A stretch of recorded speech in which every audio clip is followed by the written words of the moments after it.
Hi guys, welcome back to our YouTube channel. It's Bilha and Jesse. Today we're going to be sharing a little bit about Jesse's life before he met me and my life before I met Jesse. And then it's gonna be little parts of our life before we met each other, and then the other part is gonna be our life as we get closer to being with each other or meeting each other. And then the main video that we even started this whole YouTube channel for to share mainly is the how we met video, and how that is just a crazy story that could literally be a movie. But we are also hoping to share that these things like that still happen, and God still answers prayers, because it was a huge prayer of each of us individually, and the way that we met is actually crazy. Yeah. So that's something to look forward to. So, but before we get to all that, let's get to know Jesse individually, a little bit who he was, or who he is, or who he was before he met me, and who I was before I met him. And then we'll gradually just keep telling the story until we get to the part where we actually met, and yeah, that was crazy. Yeah. All right, so Jesse, welcome to the show. I'm so happy to be here with Yes, I am your wonderful host and wife, Bilha. So just tell us a little bit about you and who you are before you met me, and what are the things that you held dear, or what were you thinking about family? Were you even thinking about family?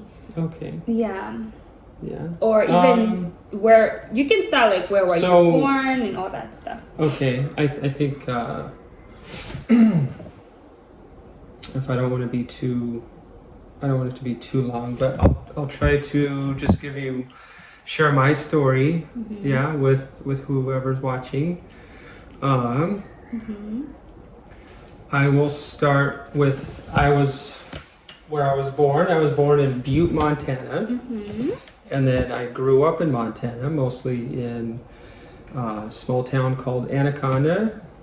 And then I had two younger sisters. I was the oldest. My dad and my mom were together up until I was about, I don't remember how old I was, maybe between like 8 and 10, something like that. My dad was into karate, or like taekwondo and judo, so I did that kind of stuff as a little kid. And that was in Anaconda. I don't remember a whole lot about my childhood, but it was good. It was a good childhood. Then my parents ended up getting divorced, and I think that's when things started changing a little bit for me. Me and my sisters stayed with my mom, and I think we eventually moved to Billings, Montana, and that's where I started going to. I remember that time is kind of when I started getting like rebellious and getting into trouble with the law and stuff like that. I remember 5th grade, I was smoking, drinking, all that stuff. Oh wow, 5th grade? Yeah. Wow.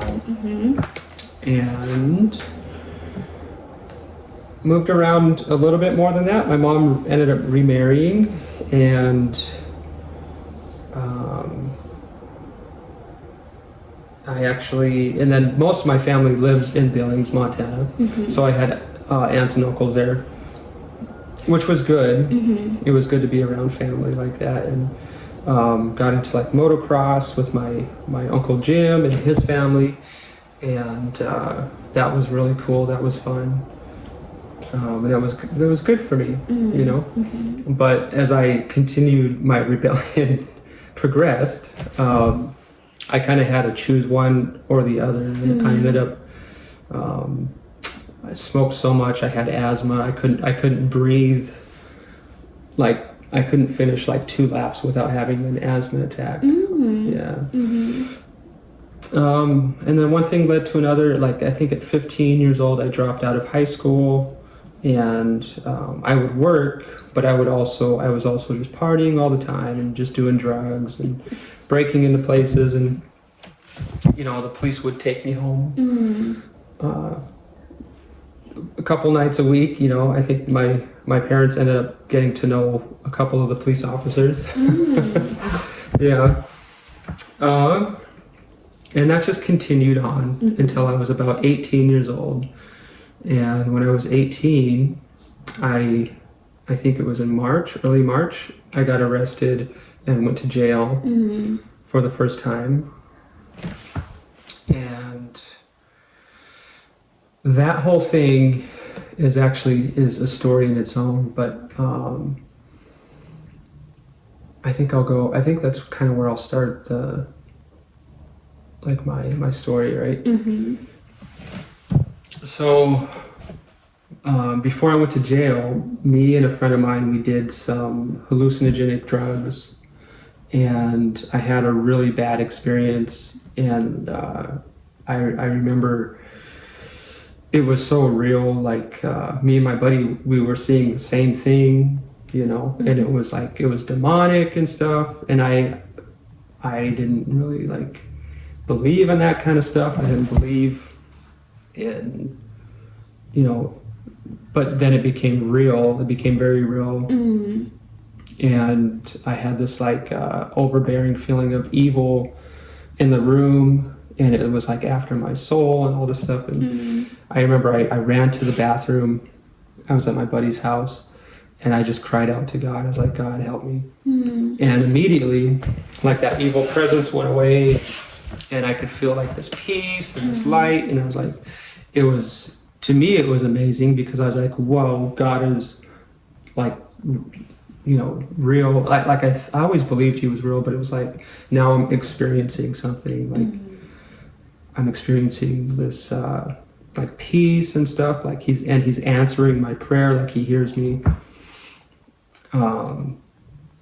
So shortly after that, we ended up breaking into some place, stealing some stuff. When you say we, is it you and your friends? It was the same group of friends. Oh, okay. Same group of friends. See, your friends, guys. Anyway. Yeah, you gotta be careful who your friends are. But I mean, I still love these guys to this day.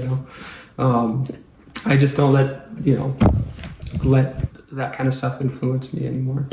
So the same group of guys. Yeah, we were in this little store.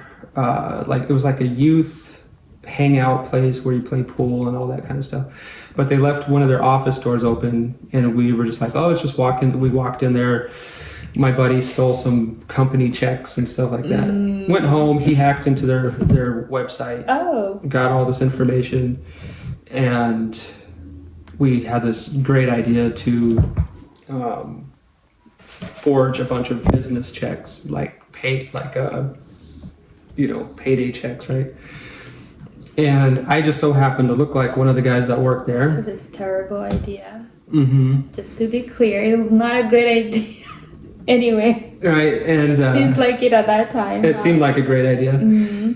And we knew the law was if you forge a check over $50, it's a felony. If it's under 50, it would be a misdemeanor. So we did a trial run, right? And so I went into a check cashing place with this, fake check, forged check, saying I worked for this company, and it was $49, right? Right. Very suspicious, but don't be suspicious. Yeah, when I went in, everything was cool, and then the lady behind the counter was oh, there's something wrong with the computer. And I'm not stupid. I knew something was up. I knew she was gonna go call the cops or something. But I can't tell you why I stayed. I knew everything in me was telling me to leave, but something just, I can't really explain it, but something made me stay there. And then a few minutes went by, a cop comes into the door.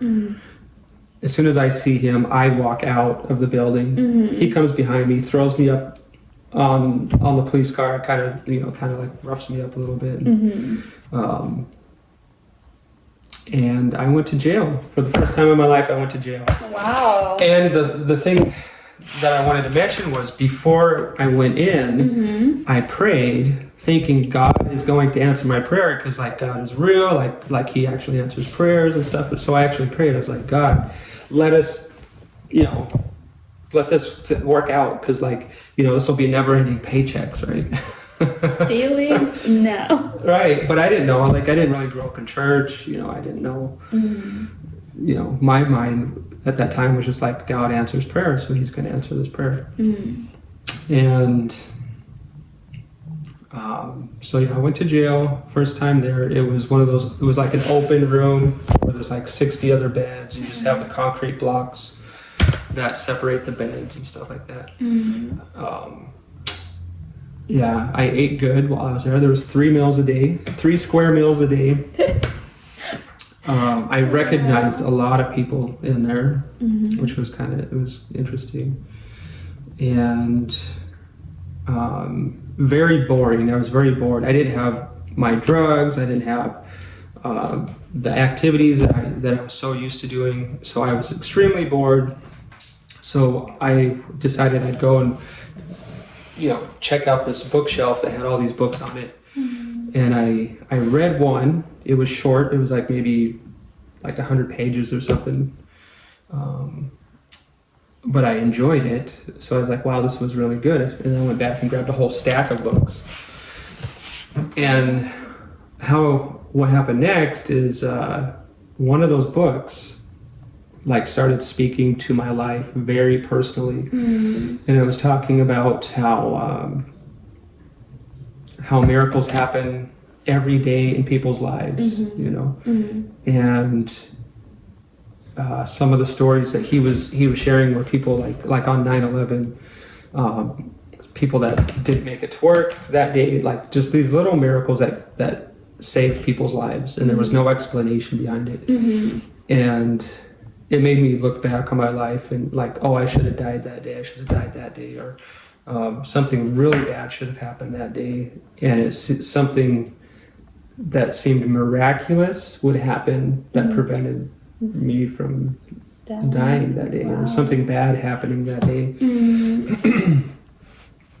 And it just, I guess part of that kind of made me just kind of look at life a little differently. There's more to life. Maybe there's more out there. Maybe God really is involved in our everyday activities, And then the second half of the book is he actually started talking about the gospel and how there's a false gospel that is very much active in America and probably other parts of the world too. But it's very watered down. It's very maybe one of the reasons why so many people can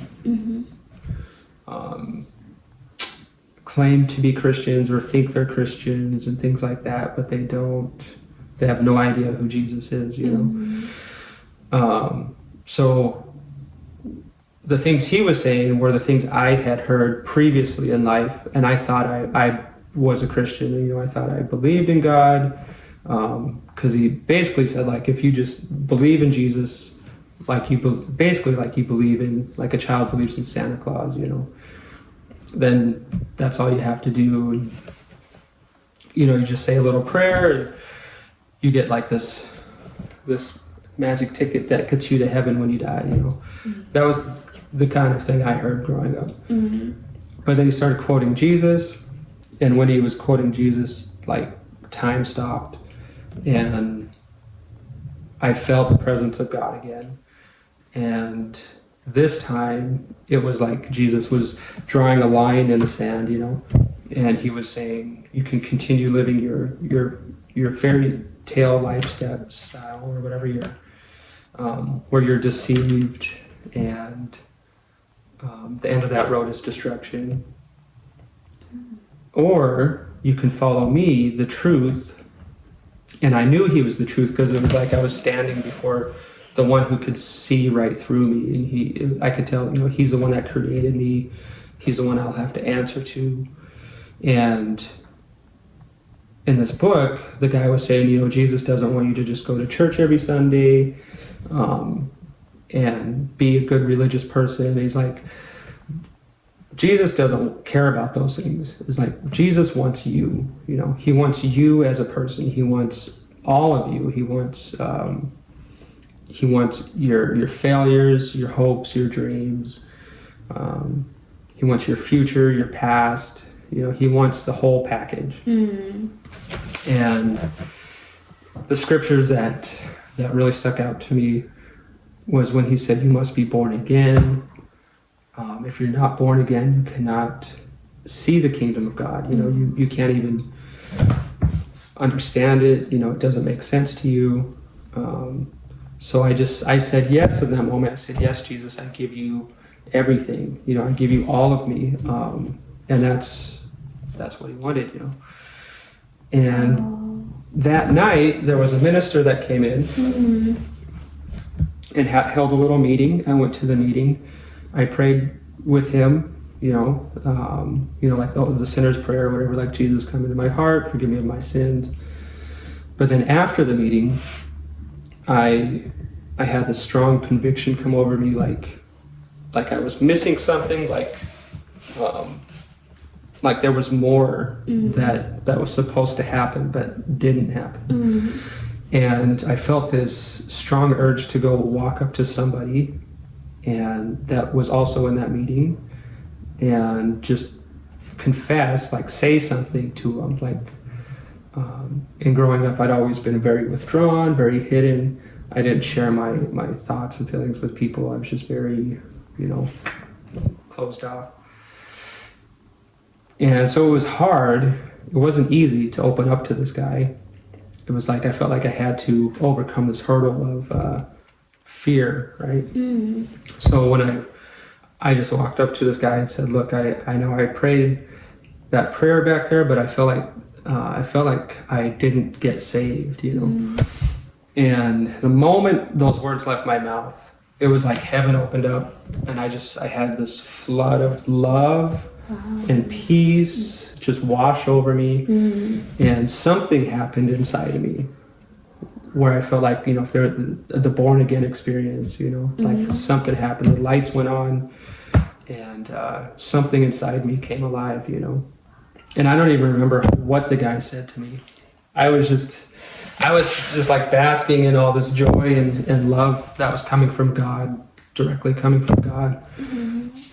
And that was the biggest changing point in my entire life was that moment in jail, right? Yeah. Because if that didn't happen, I'd probably continue the lifestyle of being in jail, dead, not overdosed. Be the man that you are today, for sure. Yeah, I would have never met my lovely wife. Yeah. You would not been the man that I would have fallen in love with, because that sounds like a different man completely. Yeah. When he tells that story, and the man that I know, the man that I married, they are not the same man. Yeah. So that is amazing. Thank you for that. And I just wanted to point a few things too, like you say, just like a different perspective also, like with the cultures, and how you say like already in like 5th grade you had access to like alcohol or drugs even. Like I think that's one of the other things that maybe we can do another different video on. Oh yeah, definitely. But like, that'd be good. When I was in 5th grade, like I had access to 0 alcohol or like 0 drugs. Like how the school systems are maybe very here and in Africa is like completely different. Like for someone that young to have access to that is maybe if their parents are not being careful at home and all that, and they can sneak it. But like children influencing other children, let's just start there. Like here in America, and like just having such easy access to like alcohol and drugs is just completely different. And just anytime you tell your story, it really touches me, and I believe that like when you say you just knew something was gonna happen, but something kept you there. Mhm. Sometimes when you cannot explain things with your mind or like with logic, it's probably because something in the spirit is supposed to happen or is about to happen. So the Yeah. fact that you stayed there so that you can go to jail and you can have your revelation with the Lord, and the Lord spoke to you through a book Mhm. in jail. Nobody laid hands on you, nobody Right. did anything extra. It was just completely you and the Lord. And Yeah. I believe like that was specifically for you because I know your love for books and you appreciate a good book, and Mhm. like the Lord is just so personal Yeah. with how he reaches people, like how he reached me and my personality Your and who I am. story, yeah. It's completely different with how he would reach you and your personality. Yeah. So thank you for sharing up to that part where you received the Lord. And I, as your wife, I'm so grateful Yeah. you received the Lord, because the man that you are Mhm. is amazing. Is not the whole like foraging things and all that stuff. So Oh, like right. I am so grateful. I'm Yeah. so grateful to God that he touched you at that time and at that age, and he has continued to grow you and to mature you in him, and I'm just so happy about that. Yeah. Honestly, Yeah. Oh yeah, I haven't forged a check in years. no. I'm not saying that. It's just like That's good. the stories you say, like Right. like, and as you guys maybe continue watching, you'll know more and more about even his backstory, and like that's definitely not everything, but all the things that sometimes he shares with me even randomly, I just can't think, I can't see him do the things, and I'm just like, Right. that's a completely different person. So now I'm glad that we are at that stage of where you met the Lord, and maybe So so I'll say okay, so back when I had that, like there's something I always share with people that that are either like new in the Lord or I think I just share it whenever I can, because I feel like it's been the most powerful thing in my life, is because it's not, I've never heard it taught anywhere. I don't think I've ever heard this taught anywhere, like in church or anywhere, but it's been the most powerful thing in my life, is when the Holy Spirit moved, which was that conviction I felt to go talk to somebody and open my mouth and say something. I had to respond to the Holy Spirit. And it was like I had to respond to truth, right? Like when this power or this authority came over me, and I felt like an obligation on my soul, like there was an eternal weight to that feeling. Yeah, it wasn't just like that feeling had an eternal weight to it. Like eternity is inside that moment, inside those moments, that's right? deep. And That's deep. every time in my life that I responded to that the right way, because there were times I just sat and I did nothing, and I always walked away feeling regret, right?